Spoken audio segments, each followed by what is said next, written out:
Salut tout le monde, très urgent et très chaud. Aujourd'hui, samedi 30 août 2025. Des nouvelles arrestations sont en cours. Tentative de déstabilisation. Je vous ai dit, ce n'est pas encore fini. Il y a des nouvelles arrestations. L'une des plus grandes vagues d'arrestations dans l'histoire du Mali vient de se passer hier vendredi. Hier vendredi soir, il y a eu des nouvelles arrestations. Des soldats, des civils, tous ont été arrêtés. Je vais vous révéler pourquoi ces gens ont été arrêtés. Pour tentative de déstabilisation encore. Mes frères et sœurs, l'air est très grave dans mon pays. Que Dieu protège le Mali. Je vous parle aujourd'hui, samedi 30 août 2025. Qu'est-ce qui s'est passé? Après l'arrestation des officiers, des généraux comme le général Nema Sagara, que vous voyez ici, voilà, la première femme générale, la deuxième femme générale dans l'histoire du Mali. Il n'y a pas une femme militaire dans toute l'Afrique qui est plus instruite que celle-là. Elle est la femme militaire la plus instruite de toute l'Afrique. Je vous dis ça, après je vais vous montrer les preuves. Ils sont en train de fouiller son téléphone. Qu'est-ce qui se passe? Ça va vous faire rire. Après, général Nema Sagara que vous voyez, et général Abbas Dambélé que vous voyez ici, ils sont en train de fouiller leur téléphone. Puisqu'ils ont arrêté les officiers, maintenant les autres militaires, les troupes qui sont au front, refusent de se battre. Les territoires sont en train de prendre les positions partout. Les troupes refusent de se battre. Depuis que le camp de Farabou a été pris, les autres militaires ont croisé les bras. Je vous ai donné les raisons. Je ne vais pas revenir là-dessus. Maintenant, Assimi Goïta, sachant que ça, il a peur maintenant, ils sont en train de fouiller les téléphones de ces militaires. Par exemple, le téléphone du général Abbas Dambélé et le téléphone du général Nema Sakara. Nema Sakara, ils sont en train de fouiller le téléphone du général Nema Sakara. La femme, voilà, général Nema Sakara que vous voyez, ils sont en train de fouiller son téléphone. Tous les gens qui communiquaient avec eux, ou bien qui communiquent avec eux, ils sont en train de les arrêter. Ils ont peur. Ils pensent que tous ceux qui communiquent avec eux sont complices. Quelqu'un qui a été gouverneur, il y aura toujours des militaires qui vont communiquer avec lui. Quelqu'un qui a géré les troupes, bien sûr qu'il va communiquer avec des gens. Ils sont en train de les arrêter sans motif. Parce qu'ils ont fouillé leur téléphone. Même quand tu dis bonjour à Général Nema Sangara, s'ils te connaissent à Bamako, ils vont aller t'arrêter là-bas. Assimi Goïta a même peur des moustiques. Aujourd'hui, au moment où les terroristes sont en train de faire des recrutements, les terroristes se renforcent, les renforts viennent partout pour aider les terroristes à détruire le Mali. Au même moment, Assimi Goïta est en train de détruire l'armée malienne, est en train de créer la confusion au sein de l'armée malienne. Par exemple, le cas de Général Nema Sangara, je vais dire ça. Il n'y a pas un pays de l'AES, quand je vois un Burkinabé ou un Nigérien qui dit du mal à cette dame-là, je vous dis, la façon dont on a humilié cette femme, celui qui aime sa maman, sa mère, ne va jamais aimer ce genre d'humiliation. Même les terroristes qui arrêtent nos militaires, ils ne les humilient pas de cette façon. Ils ont montré cette femme, ils ont enlevé sa tenue. Ils l'ont montré, toute personne qui humilie une femme, quelle qu'en soit la faute d'une femme, même une femme terreau, toute personne qui humilie une femme publiquement va mal finir. Ça c'est clair.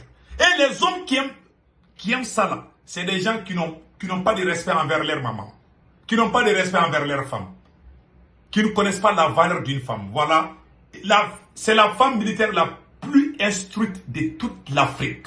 Je vais vous montrer toutes les preuves. La voilà humiliée ici. Maintenant, les militaires sont fâchés.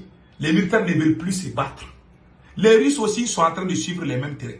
Donc, les terreaux sont toujours dans l'un des plus grands camps militaires du Mali à Farabougou. Et pire encore, ils sont en train de fouiller leur téléphone. Que tu sois civil ou militaire, ils sont en train d'arrêter les gens. Hier, vendredi 30 août 2025, il y a eu tellement d'arrestations. Moi-même, j'ai pris ma tête. Ils sont en train de fouiller leur téléphone. Puisqu'ils les ont arrêtés par peur, parce qu'Assimi Goïta a peur des officiers aguerris, des officiers qui sont aimés au sein de l'armée et qui ne sont pas d'accord avec Assimi Goïta, il faut les éliminer, sinon ils vont l'éliminer. C'est ça sa stratégie. Tout le monde connaît la stratégie des militaires. Donc tous les officiers aguerris du Mali sont en train d'être éliminés, pendant que les terroristes sont en train de se renforcer. Voilà pourquoi on est en train de tout perdre. Il y a des problèmes majeurs. La guerre froide entre Assimi Goïta et les soldats maliens, et le fait qu'Assimi Goïta a mis à côté le ministre de la Défense pour prendre la commande de la défense, en créant une structure parallèle à Koulouba au palais présidentiel qu'on appelle le Conseil supérieur de la défense, dirigé par le général Yamoussa Kamara, un des chefs des services de renseignement Modibo Kone.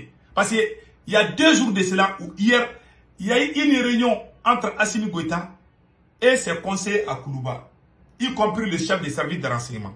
Ils ont décidé de fouiller leur téléphone. Une grande personnalité aura toujours des gens qui vont lui parler. Ça, c'est clair. Et puis, ils n'ont qu'une preuve. Ils sont juste en train d'arrêter les gens. Ils ont peur. Ils pensent que le fait que les militaires refusent de se battre au front, que c'est à cause de ces gens-là. Ils sont en train de soupçonner tout le monde. On dit que l'ennemi de la révolution, c'est la confusion. Non seulement les unités de forces spéciales qui sont sous ordre Assimi Goïta ne sont pas sur le terrain. Dans un pays sérieux, quand un endroit est pris par les terroristes, ce sont les forces spéciales qui interviennent pour libérer l'endroit. Quand les terroristes prennent quelqu'un en otage, c'est le travail des forces spéciales. Mais les forces spéciales sont toujours à Bamako. Ils sont en train de garder Assimi Goïta. Il a peur d'envoyer les forces spéciales au front. Il envoie les autres soldats à la boucherie.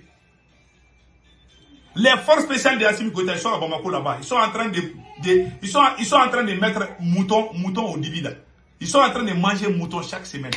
Les belles filles, les belles nanas, pendant que les autres sont en train de mourir. Voilà pourquoi les autres aussi refusent. Je vous ai dit, il y a plusieurs raisons. Non seulement il empêche Sadio Kamara, le ministre de la Défense, de faire son travail 100%. Les commandes. Même hier, Sadio Kamara était dans une cérémonie. Sadio Kamara est en train de faire son mieux. Mais Sadio Kamara n'a pas même 50% de la main mise sur le commandement militaire. Assimi Goïta veut sauver son fauteuil présidentiel et non le Mali. Il a tout détruit. Il est en train de tout détruire. Maintenant, le message que moi j'ai à lancer à toutes les forces armées maliennes. Il est temps d'agir. Il est temps de chasser Assimi Goïta. Si vous ne chassez pas Assimi Goïta, dans cette période, si cette période passe et que vous n'arrivez pas à décider comment chasser Assimi Goïta, mieux vaut ne même pas tenter un autre coup d'État. Parce que les terroristes sont en train de se renforcer. Si vous donnez le temps aux terroristes de se renforcer, les jours que vous allez chasser Assimi Goïta, les terroristes vont prendre toute la moitié du pays. Et les gens vont dire que c'est à cause de votre coup d'État que le Mali est dans cette situation, alors que c'est la faute d'Assimi Goïta. C'est Assimi Goïta qui est à la base. Mais Assimi Goïta sait qu'il va partir. Il ne veut pas que quelqu'un vienne, qu'on parle bien de lui. Voilà pourquoi il est en train de tout détruire avant de partir. Assimi sait qu'il va partir. Il fait ses arrestations. Même quand il y a Moustique, tu dis bonjour à ces généraux-là, Assimi Goïta va t'arrêter. Est-ce que quelqu'un qui aime sa mère, quelqu'un qui est fier de sa mère, est-ce que la personne qui aime sa femme, sa mère, va être fière de voir une photo d'une femme humiliée? Celle-là est dans l'armée depuis que Assimi Goïta a 2 ans. Elle est dans l'armée depuis 1984 ou 86. Elle a fait plus de 40 ans dans l'armée malienne. Général Nema Sangara. C'est la femme militaire la plus instruite de toute l'Afrique. Je vois certains Burkinabés ou je ne sais pas qui sortent pour l'insulter parce que les Maliens le font. Ça me fait mal. Je vois, mais c'est des petits qui ne connaissent rien. Je comprends. Mais ce que je dis au président de l'AES, ne vous mêlez pas des problèmes du Mali. Vous ne savez pas comment ça va se terminer. J'ai dit, je vous répète, si vous laissez vos viromanes insulter les gens du Mali, les jours que ces mêmes personnes viennent au pouvoir, ça sera la fin de l'AES. Parce que vous êtes complices en protégeant Assimi Goïta dans le mensonge. Un révolutionnaire ne soutient jamais le mensonge. Si vous soutenez Assimi Goïta dans les mensonges, ça veut dire que vous n'êtes plus dans la révolution. Vous êtes dans le soutien entre militaires. Voilà ça. Voilà Général Nema Sangara, le portrait. J'aimerais que tout le monde écoute. Voilà. Et tous les officiers aguerris, Adam, tous les officiers aguerris de l'armée malienne, Assimi Goïta est en train de les mettre dans les ambassades par peur d'être chassés. Assimi Goïta est en train de les nommer dans les ambassades, dans les gouvernorats. Assimi ne veut pas voir un officier. Parce qu'il y a des officiers maliens. Il y a des officiers maliens qui sont invulnérables. Quand il veut tirer sur eux là, ils disparaissent dans la nature. Ou bien quand ils sont devant les troupes là peuvent combattre les terroristes puis avancer. Il y a des officiers comme ça au Mali qu'on a nommés dans les ambassades. Des officiers qui ont des gris qui sont très forts. Assimi Goïta a perdu tous. Ce monsieur est l'ennemi de l'armée malienne. Je vous jure. Je vous laisse écouter le portrait du général Nema Sakara. Écoutons. Son nom, lieutenant-colonel Nema Sagara, master en sciences militaires et diplômé de l'école de guerre des États-Unis et contre le terrorisme. Cet officier d'honneur fait partie des officiers de l'armée malienne ayant conduit l'entrée des troupes maliennes à Gao sous le commandement du colonel-major Didier Dako, commandant en chef des opérations militaires sur la ligne de front. Portrait du lieutenant-colonel Nema Sagara avec nos envoyés spéciaux. Écoutez bien, écoutez bien, écoutez bien. C'est général Nema Sagara. La première femme officier de l'armée malienne sur le front de guerre, de Konna à Gao, pour la libération totale du territoire malien des mains des terroristes islamo-djihadistes narcotrafiquants, la voilà. Son nom, lieutenant-colonel Nema Sagara. Elle fait partie des officiers maliens de confiance autour du commandant du chef des opérations du colonel-major Didier Dako, dont elle exécute les ordres et consigne sans même hésitation et rencontre comme ici avec la presse. Avant d'entrer, je vais vous dire, c'est très dangereux. Faites attention au fil, ne touchez à rien, filmez et puis c'est tout. Parce que vous risquez de mettre votre vie et la vie des autres en danger. Ok, on ouvre maintenant.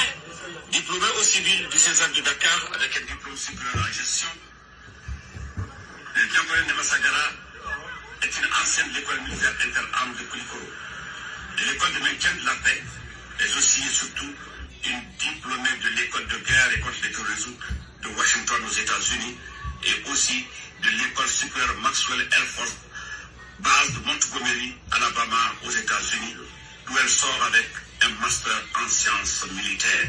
La première femme africaine étrangère a fréquenté cette précieuse école de guerre des États-Unis. La première femme militaire dans toute l'Afrique qui a fréquenté cette école de guerre militaire aux États-Unis. J'arrive, je n'ai pas encore fini. J'ai fait un petit. De Washington aux États-Unis et aussi de l'école supérieure Maxwell Air Force, base de Montgomery, Alabama aux États-Unis, d'où elle sort avec un master en sciences militaires. La première femme africaine étrangère a fréquenté cette précieuse école de guerre des États-Unis. Diplômée de l'école d'application du service de santé de l'armée de terre, de grâce à Paris, cet officier malien a aussi connu des écoles prestigieuses de formation militaire à Kaduna Djadji au Nigeria, au Texas aux États-Unis, à l'école de guerre de l'Afrique du Sud. Des performances et attitudes de fermeté et de rigueur dans le commandement qui la conduisent aussi à d'autres formations, notamment à Zagreb en Croatie, à Nairobi au Kenya pour le système des Nations Unies, à Strasbourg en France pour le cours sur les droits de l'homme, aux Pays-Bas pour les cours sur le système de défense et sécurité de l'OTAN. En Hollande. Ils ont fui, ils ont laissé les maisons avec les armements, ils ont emporté ce qu'ils pouvaient emporter et les plus lourds, ils les ont laissés sur place. Le lieutenant-colonel Nema Sagara a été membre de la MINU, la mission des Nations Unies au Libéria, où elle a occupé le prestigieux poste de chef de la cellule logistique militaire chargée des carburants ingrédients de tous les véhicules et engins volants. Au plan international, le lieutenant-colonel Nema Sagara a pris part à l'exercice multinational Guidibaga 98 comme officier chargé de la communication au niveau de l'état-major des forces. C'est donc droit du retour des États-Unis qu'elle débarque sur le terrain des opérations pour aider les autres officiers maliens autour du colonel Didier Dako au service. Voilà. Tout le monde a vu. C'est la femme militaire la plus instruite de toute l'Afrique. C'est la honte. Ouais. Assimi Goïta, depuis qu'il est venu au pouvoir, il n'a fait qu'humilier les héros. Ils ont humilié Sogal Kokalamaïka. Ils ont dit qu'il a volé. Il est en prison. Deuxièmement, notre camarade Ben Le Cerveau, Adama Djaradi Ben Le Cerveau, il est en prison. Ils ont dit que c'est un terreau. Aujourd'hui, c'est le tour de la première femme générale qui a fait la fierté de toute l'Afrique, général Nema Sagara, qui vient d'être humilié. Ce monsieur n'a fait que détruire tous les héros de ces beaux pays. J'aimerais que le monde entier sache. Assimi Goïta n'est ni un panafricain, ni un libérateur, ni un patriote. C'est un opportuniste. Je vous dis ça aujourd'hui. Et le temps nous donnera raison. Et enfin, mon dernier message adressé aux soldats maliens. Il est temps de chasser Assimi Goïta. Si vous ne le chassez pas, ça va être trop tard. Les jours que ça va être trop tard et que vous chassez Assimi Goïta, je vous jure que les terroristes vont prendre tous les Mali. C'est dans cette période qu'il faut s'attendre et puis le chasser. Si vous ne le sachez pas, vous serez obligé de le laisser. Ou le temps que ça va durer, si vous durez sans chasser Assimi Goïta, mais vous n'êtes pas tenté. Parce que les terroristes aussi sont en train de trouver l'opportunité. Les jours qu'il y aura des coups de fusil à Bamako, les terroristes vont prendre la moitié du pays. Et les gens vont dire que les poussistes qui ont chassé Assimi Goïta sont responsables de la destruction totale. Et je vous jure, les jours que nous allons perdre nos villes là, on ne va plus les récupérer. Parce que l'OTAN est là. Les jours que les terroristes vont prendre la moitié du Mali, ça veut dire que c'est fini du Mali. Je vous jure, si vous n'agissez pas maintenant, ça va être trop tard. En bon entendeur, salut.